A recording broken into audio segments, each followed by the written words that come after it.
masih kembali terusannya kemarin bahwa kalau Allah Subhanahu wa Ta'ala itu menginginkan komunikasi dengan manusia, ada suara tanpa rupa ya. Suara tanpa rupa itu namanya hatif. Jadi tapi tidak semua. Nanti Mbak Dada ngaku-ngaku Gus, saya dengar enggak sembarangan orang, enggak sembarangan. Jadi tidak sembarangan orang yang menerima hatif, itu tidak sembarangan orang. Lah ketika munajat manusia kepada Allah,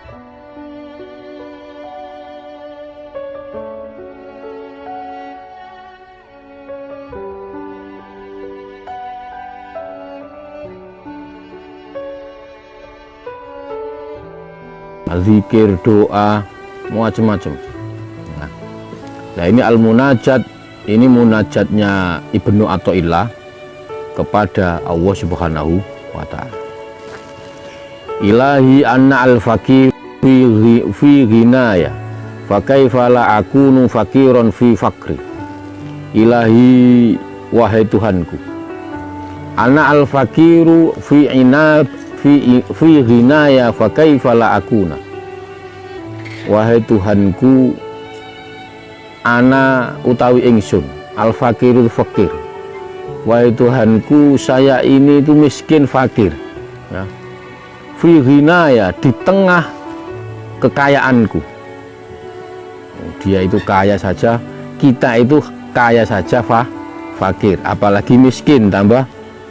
Ini Ibnu Athaillah ini, ya wahai Tuhanku, aku ini fakir di tengah kekayaanku loh ya. Harus ini. Jadi kaya saja fakir, apalagi miskin. Fa kaifa la akuna fakiron fi fakri. Ya kan? Saya ini ya Allah, saya ini fakir di tengah kekayaanku. Lalu bagaimana aku tidak fakir di tengah kemiskinanku? Wong kaya saja fakir, apalagi miskin. Jadi kita itu di hadapan Allah itu kaya saja fakir, apalagi miskin. Ilahi ana al-jahilu fi ilmi fa kaifa la akuna jahulan fil jahli. Ilahi, wahai Tuhanku, ana al-jahilu fil ilmi fa kaifa la akuna jahulan fi jahli. Wahai Tuhanku, aku ini bodoh di tengah ilmuku. Jadi ini sekelas Ibnu Athaillah aja udah seperti ini ya. Aku ini bodoh di tengah ilmuku. Lalu bagaimana? Fa kaifa la akuna jahulan fil jahli. Lalu bagaimana aku tidak bodoh di tengah kedunguan? Kedunguan itu ya apa ya? Geblek. Wong pinter aja bodoh, apalagi dungu. Ini malah double. Maka ini komunikasi, ini kalau sampean mau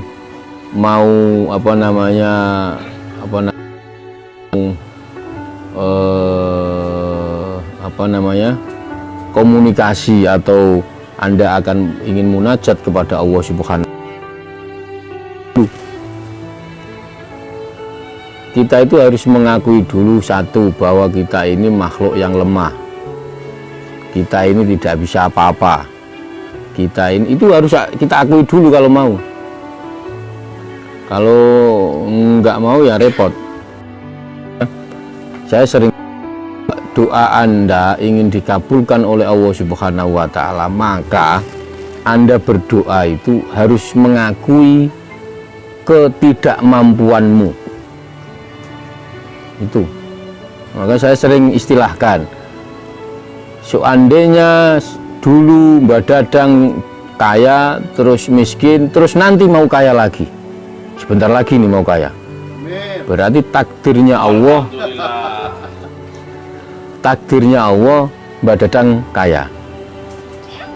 Terus Mbak Dadang berdoa, saya sering ini mengulang, kira-kira kayanya Mbak Dadang sebab takdir apa sebab doanya Dadang Husain? sebab takdirnya Allah Subhanahu wa Ta'ala. Tapi doa Anda itu membuktikan bahwa kita ini butuh kepada Allah Subhanahu wa Ta'ala. Itu aja sebenarnya. Jadi sebenarnya Anda berdoa atau tidak itu nggak ada pengaruhnya, tidak ada pengaruhnya. Tapi kita harus menunjukkan bahwa kita ini adalah makhluk yang tidak bisa berbuat apa-apa kalau tidak dihidupkan, kalau tidak dijalankan, itu. Jadi maka ilahi anal fakir, wahai Allah ya Tuhanku, ya Rabbku, ya Tuhanku, saya ini fakir di tengah kekayaan. Udah, ini orang fakir ya, wong pinter aja bodoh, apalagi bodoh. Maka ini munajat Syekh Ibnu Athaillah, dia ya memang menaruh kepalanya, menaruh hatinya di posisi yang paling bawah. Maka saya sering katakan bahwa air hujan itu turunnya nggak mungkin di atas gunung. Air hujan itu pasti mengalirnya di tempat yang paling rendah. Rahmatnya Allah itu akan turun kepada orang yang benar-benar mengakui bahwa dia itu tidak mampu apa-apa. Nah, kalau sampean masih mampu, merasa mampu, ya nggak akan ditolong. Rahmatnya Allah nggak lari gitu. Larinya rahmatnya Allah itu kepada orang yang membutuhkan, yang memang betul-betul dia itu tidak mampu apa-apa kecuali pertolongan Allah Subhanahu wa Ta'ala. Nah, itu yang perlu dicatat, yang itu. Kita harus mengakui bahwa diri kita ini tidak mampu. Ilahi innah tilafa tadbirika wa sur'ata khululi maqadirika wa mana'a ibadaka al-arifina bika anis syukuni ila ata'i wal ya'si minka fil bala. Udah, jadi kadang-kadang manusia itu ya miskin, fakir. Kita itu kadang miskin, tapi sebab miskin itu bukan permintaan kita. Oke, sampean pernah doa minta miskin pernah? Ya kan, enggak ini kan. Jadi memang kadang-kadang kita itu miskin, tidak mempunyai apa-apa, tapi tahu-tahu besok kaya, ya. Kadang kita itu sakit sekarang, ya, tapi sakit parah ini, sakit parah, sehari dua hari sembuh seperti sedia kala. Kadang-kadang kita sehat sekarang ini, nanti malam bisa mati, dan itu tidak sesuai kehendak Anda, tidak sesuai dengan keinginan kita. Banyak kemarin ngopi, paginya meninggal, semalam masih sakit parah, paginya sembuh, kayak nggak sakit apa-apa. Nah, itu banyak seperti itu. Maka sebenarnya antara dari Anda fakir jadi kaya, atau kaya jadi miskin, dari sehat jadi sembuh, atau dari sembuh jadi sehat, itu semua itu adalah kehendak Allah Subhanahu. Sudah, semua itu kehendak Allah Subhanahu wa Ta'ala. Maka ini yang perlu kita sadari, bahwa sebenarnya kita itu sebenarnya tidak mampu melakukan apa-apa. Kita melakukan itu karena dilakukan, ya karena kehendaknya, Nah, kadang saya sering anak kecil dari lahir sampai gede itu nggak pernah mikir besok makan apa, besok mau kemana, nggak pernah mikir. Tahu-tahu kita merasa gede, punya akal, terus mikir, wah saya kalau besok nggak kerja mati saya, makan apa saya? Padahal anak kecil itu nggak pernah mikir besok makan apa, nggak pernah mikir. Nah, maka ini sebenarnya yang harus kita ajarkan. Loh Gus, kan dia ditanggung bapaknya Gus. Loh iya, itu masalahnya. Anda tidak meyakini itu, repot gitu loh. Nah, maka bagaimana aku akan kecewa kepada Allah Subhanahu wa Ta'ala sementara Allah selalu melindungiku. Loh, Anda itu mau kecewa dari mana? Kecewa Anda lahir nggak minta mata dua, dikasih dua mata. Anda lahir nggak minta hidung satu, dikasih hidung satu. Anda lahir tahu-tahu kuping Anda dua, nggak satu atau nggak tiga. Nah, ini kurang apanya? Kok mau kecewa itu loh? Apa kecewa apa? Kecewanya dari mana mau kecewa itu? Anda lahir tidak pernah berdoa, Anda kuping saya dua, hidung saya lubangnya dua, nggak pernah. Tapi lahir Anda sudah dikasih hidung dua, kuping dua. Kok Anda mau kecewa dari mana?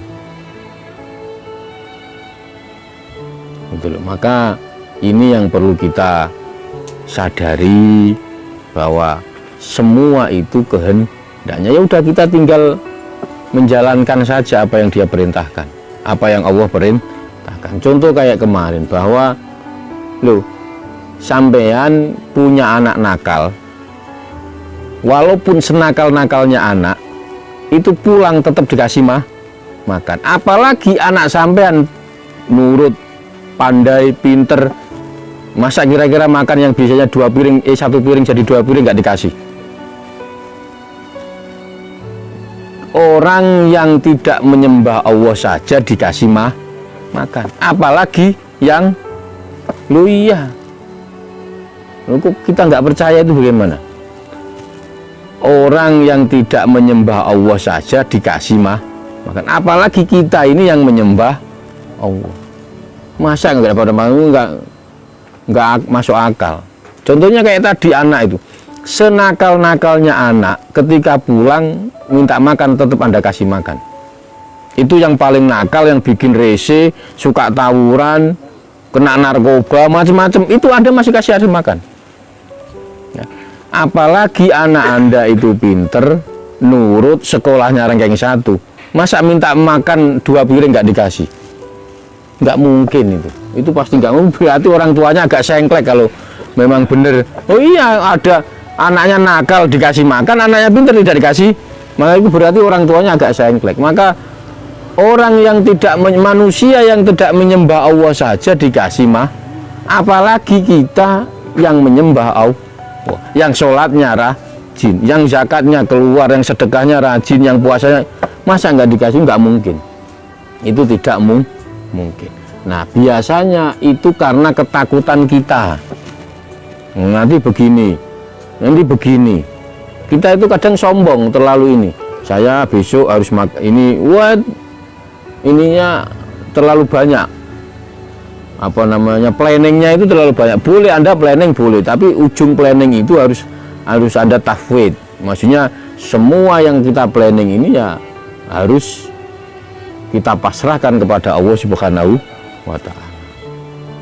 Itu Anda boleh setahun ini beli mobil, setahun ini boleh, tapi ujung dari planning itu harus ada semua kehendak Allah Subhanahu wa Ta'ala. Maka anak urid wa anta turid, saya punya kehendak, saya punya rencana, sampean juga punya rencana, tapi wallahu yaf'alu ma yurid. Jadi tapi Allah yang maha berkehendak.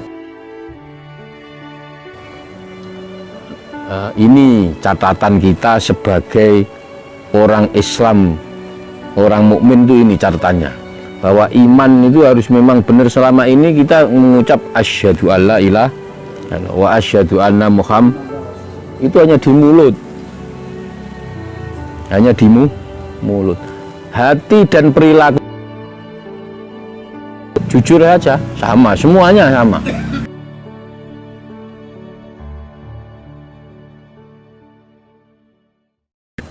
bangga, selesai. Tidak pernah punya rasa takut, ketakutan apapun. Apalagi ketakutan besok makan apa atau besoknya ini nggak ada, sudah nggak ada. Maka hidup itu yang penting kita yakin bahwa Allah itu ada, itu yang paling penting. Setelah Anda meyakini Allah itu ada, kita ini secara tidak langsung dituntun semua jalannya. Nah, ini yang perlu ini. Maka Ilahi minni ma yaliku bilumi wa minka ma yaliku bikaromika.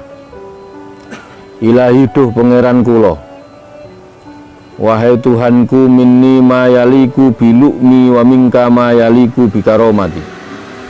Di kita ini, diriku ini, diri kita semua ini berasal dari sesuatu yang ya hina, memang hina, diakui tidak ada siapapun itu. Kita ini berasal dari kehinaan, setetes air hina itu, kita ini dari situ asalnya. Lu kok nggak mau mengakui itu kan ya lucu. Nah, sedangkan yang memuliakan kita adalah Allah Subhanahu. Anda diangkat jadi agak ganteng sedikit, pakai baju kelihatan keren, jadi pejabat, dilihat orang, jadi bos, agak kaya sedikit. Itu semua yang memuliakan itu Allah Subhanahu wa ta'ala. Padahal awalnya kita seandainya ini keluarnya kita itu nggak di dalam situ, nggak jadi apa-apa kita ini. Loh iya, bener. Maka ini yang perlu kita sadari, bahwa sebenarnya kita ini yang memang dari kehinaan, yang memuliakan kita Allah Subhanahu wa ta'ala. Jadi berasal dari sesuatu yang hina, sesuatu yang mungkin orang melihat jijik, ya, jijik. Wah, kadang-kadang kita itu tampak kebaikan muncul, ya tadi itu kebaikannya tampak. Pakai baju kelihatan ganteng, kelihatan intinya kebaikan-kebaikan itu tampak dari diri kita. Ternyata itu adalah anugerah Allah Subhanahu wa ta'ala. Semua itu anugerah Allah. Terus Anda mau mengingkari Allah dari mana? Gak bisa. Kita ini maka jalan sejalan, gak bisa kita ninggal Allah, itu gak bisa. Maka kapanpun, dimanapun posisi kita berada, ingat bahwa Allah itu ada. Itu saja, sederhana. Nah, untuk yang lain itu nyusul, sholatnya, ininya itu nyusul itu. Ya, sholat nggak bisa latihan. Sholatnya, yang penting tapi itu, bahwa kita meyakini bahwa Allah itu ada. Nah, selama ini belum tentu loh. Kita sadar itu belum tentu. Nah, itu yang perlu ditancapkan di hati, bahwa biar syahadat kita, penyaksian kita itu bukan hanya lewat mulut, tapi hati kita itu.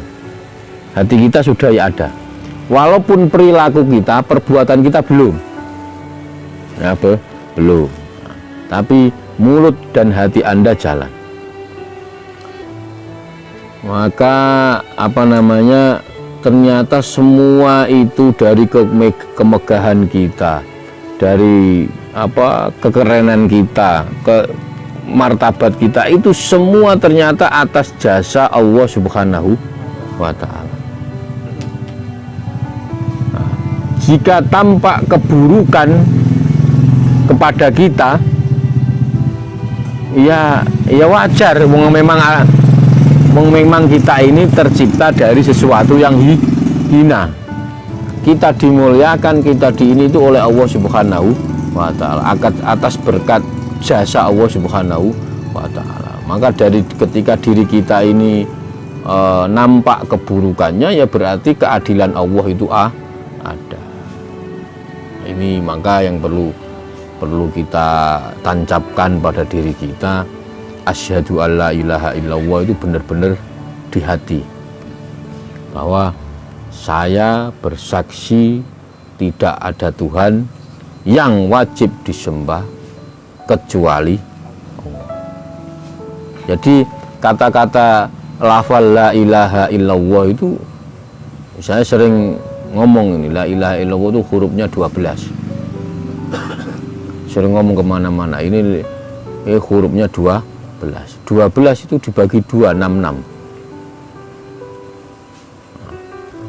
6 yang pertama itu ibadah secara fisik.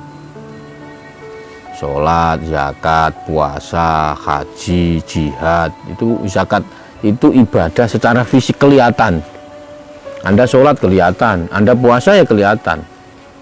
Lapar itu kelihatan, Anda haji kelihatan, Anda jihad kelihatan.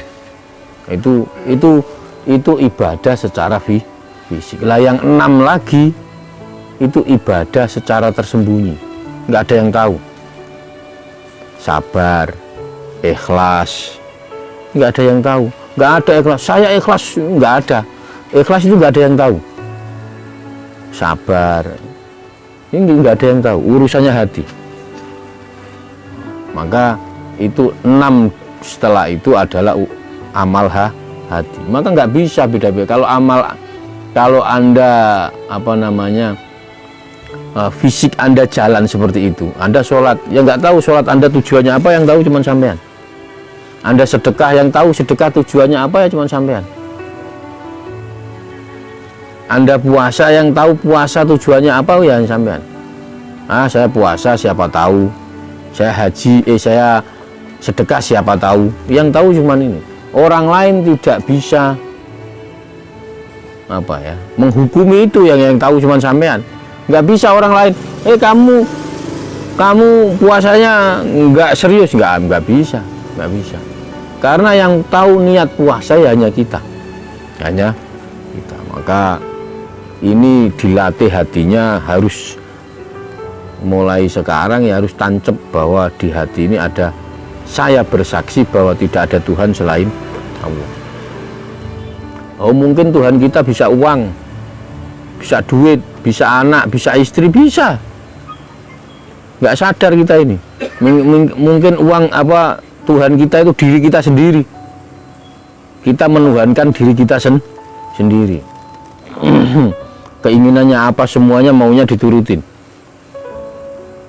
Maka ini yang perlu kita tancapkan. Kalau ini sudah mancep, asyhadu alla ilaha illallah wa asyhadu anna muhammadar rasul. Muhammadur Rasulullah itu hurufnya juga 12. Sama juga dibagi 6. 6 untuk ibadah fisik, 6 untuk ibadah batin. Nggak ada yang kelihatan. Ilahi minni yaliku bilumin wa minka ma yaliku bikaromati. Loh, kita ini bagaimana tidak mulia, ya? Kita ini tidak mulia, itu kan aneh. Kalau kadang kebiasaan manusia itu suka mengingkari janji. Kebiasaan manusia itu, ya, suka mengingkari janji. Bayangkan kita ini sehari baca syahadat 9 kali. Kalau yang sholat waktu 5 kali, berarti kalau yang sholat waktunya cuman sholat wajibnya cuman 2 kali, ya berarti baca syahadat cuman 4 kali. Kalau Anda 5 waktu penuh, berarti Anda baca syahadat 9 kali. Anda setiap hari baca syahadat 9 kali. 9 kali ini asyhadu alla, tapi kelakuan Anda tidak sama dengan yang dibaca. Ini ngomong begini nih, ini saya Ibnu Athaillah ngomong begitu. Saya ini setiap hari saya membaca syahadat 9 kali. Jadi setiap manusia setiap harinya, kalau dia sholatnya pepek 5 waktu, dia membaca syahadat 9 kali. Asyhadu alla ilaha illallah wa asyhadu anna muhammadar rasul. Tapi belum sampai sehari dia sudah riak. Saya sholat, saya ini sholat, kalau enggak pas di belakang imam nggak mau saya. No, itu gitu. Loh saya, tak bilangin saya ini kalau sholat sebelum adzan saya sudah sholat. Loh, gitu. Kan gitu. Nah, itu padahal yang sudah membaca syahadat setiap hari 9, apalagi yang kita belum membaca syahadat 9 kali. Oh itu. Loh, saya kalau subuh 3 rakaat. Jadi kita itu enggak, orang itu begitu, ya. Ujub, riya, sombong. Jadi itu padahal belum sampai rumah. Dari Anda masjid, setelah Anda sholat, mau pulang ke rumah, itu belum sampai rumah itu Anda sudah punya pikiran begitu.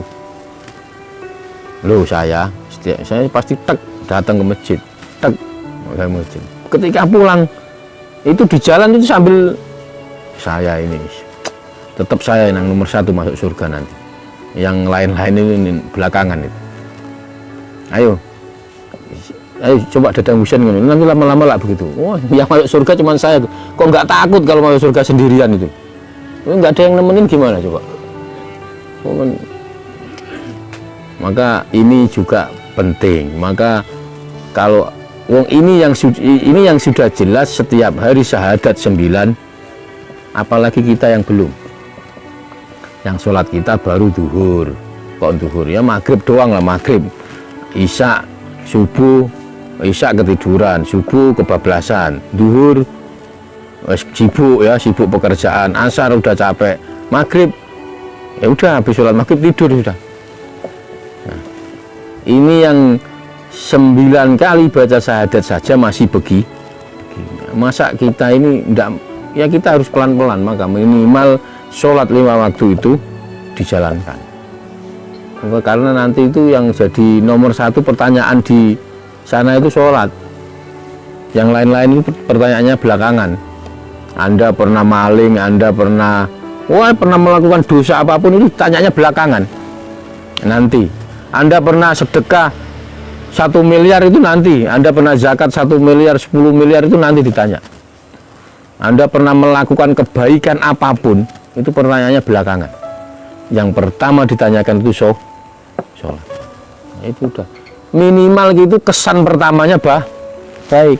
Iya sama kita itu ketika orang pengen jatuh cinta sama kita, itu pasti kita itu penampilan kesannya itu harus baik dulu. Ketika minimal baju celana baru, nah setelah itu suka senyum lah, kan itu lawan pasti orang seneng itu. Maka minimal yang pertama itu penampilan, gaya kita itu mencerminkan orang baik. Maka kalau kita sudah biasa itu, saya yakin jadi baik. Maka kalau sholat Anda baik, benar loh ya, sholat Anda benar, itu maka seluruhnya pasti akan benar. Sholat ini sholati wa nusuki wa mahyaya wa mamati, itu jelas itu. Jadi sholatmu, ibadahmu itu bukan untuk dirimu, tapi untuk Allah Subhanahu wa Ta'ala. Nah, kalau kita mau benerin ini ya mestinya begitu. Dawuhnya Al-Quran, as-sholatu tanha anil faksa wal mungkar. Orang yang sholat atau sholat itu bisa mencegah perbuatan keji dan mungkar.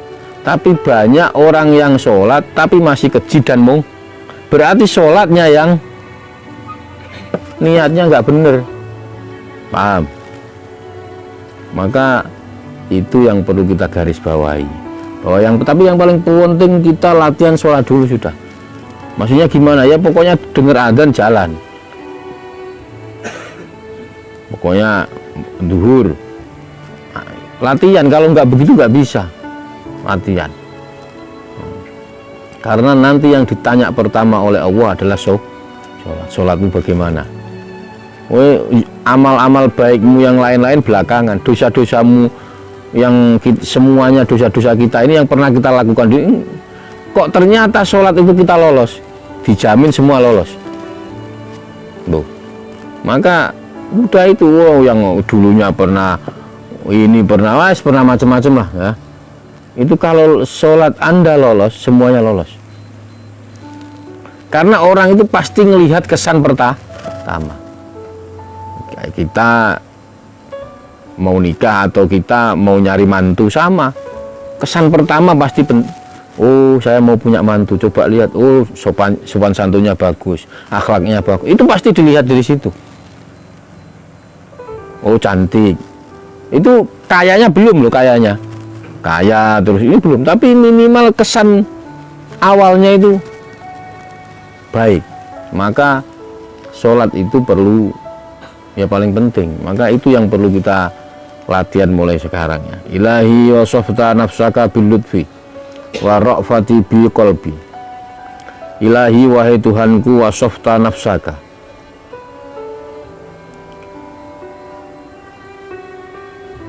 sudah apa ini?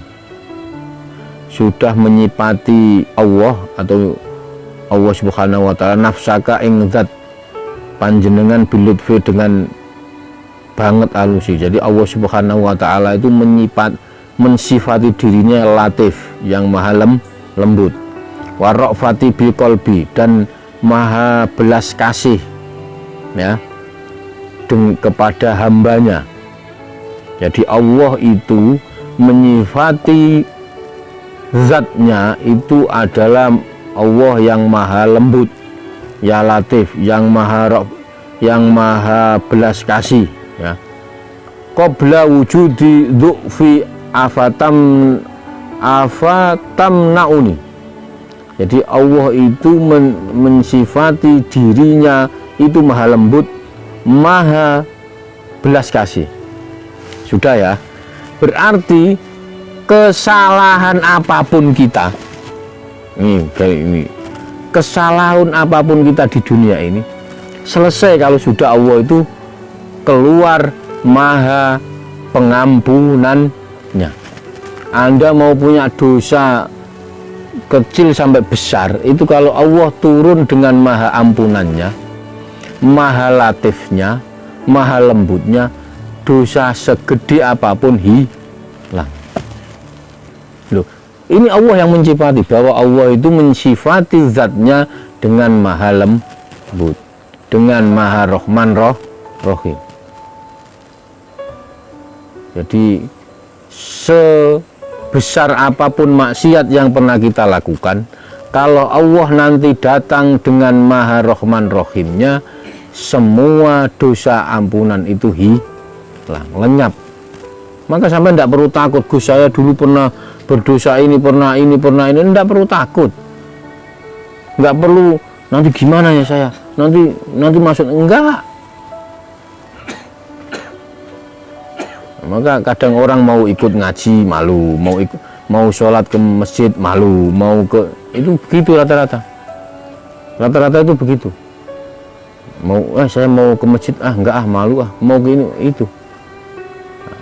Maka sebesar apapun dosa yang kita perbuat, itu kalau Allah turun dengan maha pengampunannya, maka hilangnya seketika. Maka ini yang perlu, bahwa kita itu harus mengakui diri kita tidak mampu apa-apa.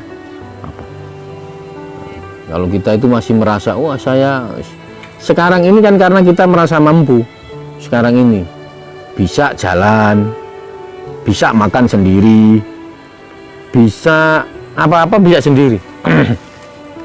Nanti kalau sudah Anda lumpuh, itu Anda sadar, ternyata begini ternyata. Kalau nanti Anda tidak bisa makan sendiri, bisanya disuapin, baru sadar.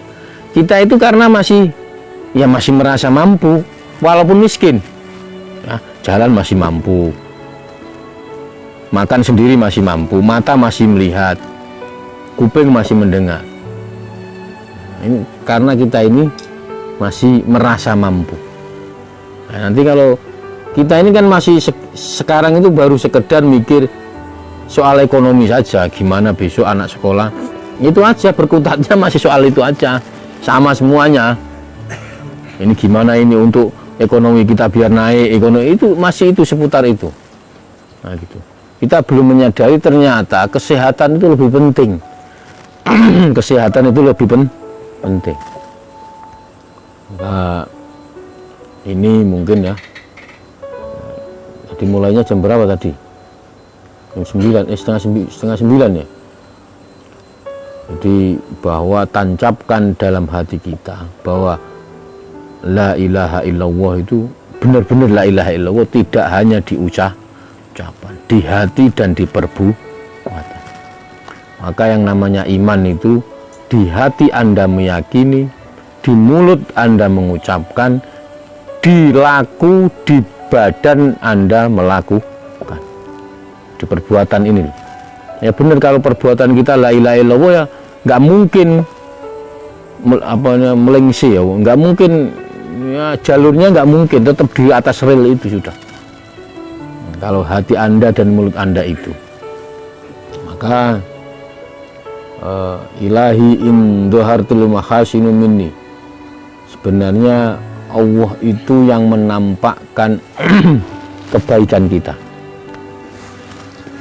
Ini Allah ini belum menunjukkan kehinaan kita ini, termasuk saya, termasuk Dadang Husain.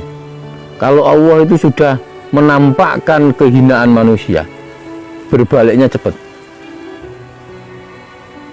Orang yang dulu dipuja-puja sebagai bupati, sebagai gubernur, sebagai menteri, ketika dibalik Allah korupsi, semua orang menghinakan semua. Kita ini belum aja, tapi semoga-moga kita ditutupi Allah Subhanahu wa Ta'ala semua. Ini Allah itu kalau mau buka kejelekan orang itu gampang. Maka ini ya semoga Allah selalu menutupi aurat-aurat kita, aurat kejelekan-kejelekan kita yang kita mungkin melakukannya hanya kalau sendirian. Gak tahu kita kalau sendirian itu kan gak ada yang melihat. Saya begini karena dilihat Dadang Husain saja. Kalau enggak saya nggak mau begini nih. Gitu. Maka ini yang perlu, bahwa sebenarnya kita ini punya kejelekan-kejelekan di balik itu semua. Kita baik itu karena di depan orang, di belakang belum tentu. Di belakang belum tentu. Atau kita baik itu karena ya banyak orang, ketika sepi belum tentu. Kita mau sholat, mau zakat, mau sedekah itu karena banyak orang. Mau nolong orang karena banyak orang. Kalau sendirian belum tentu, maka itu juga harus digali. Karena itu juga urusan hati. Karena kalau sudah la ilaha illallah Muhammadur Rasulullah itu mulai hati, ucapan, perilaku sama. Gitu ya. Fa bi fadlika walakal minnatu ala alayya wa in dhuharat al masawi minni fa bi adlika walakal hujjatu alayya. Di banyak macam-macam kebaikan, semua itu diberikan Allah kepada kita. Sudah, kebaikan kita bisa melakukan ngaji ke sini, datang, bisa ada yang live, itu semua karena ditakdir Allah sekarang ini, saat ini melakukan kebaikan. Besok belum tentu. Besok bisa ditakdir lihat pasar malam, besok belum tentu. Karena sekarang ini alhamdulillah kita ditakdir baik, ngaji alhamdulillah, kita syukuri. Minni fabidzalika falakal hujjah alayya. Maka saya apapun yang ada, kejadian yang itu syukuri, termasuk sekarang ini. Karena apa? Banyak ini, jam ini, detik ini, banyak orang di luar sana yang tidak melakukan kebaikan. Mungkin ada yang sedang macam-macam, yang sedang tidak melakukan kebaikan. Maka apa yang sekarang ini ada, semoga bisa koma. Mungkin cukup saya akhiri, wallahul muwaffiq ila aqwamit thoriq. Wassalamualaikum warahmatullahi wabarakatuh. Maulaya sholli wa sallim iman abada ala habibika khairil khalqi kullihim huwal habibul ladzi turja syafa'atuhu likulli haulim minal ahwa limuktah ya arhamar rahimin ya arhamar rahimin ya arhamar rahimin farrij alal muslim.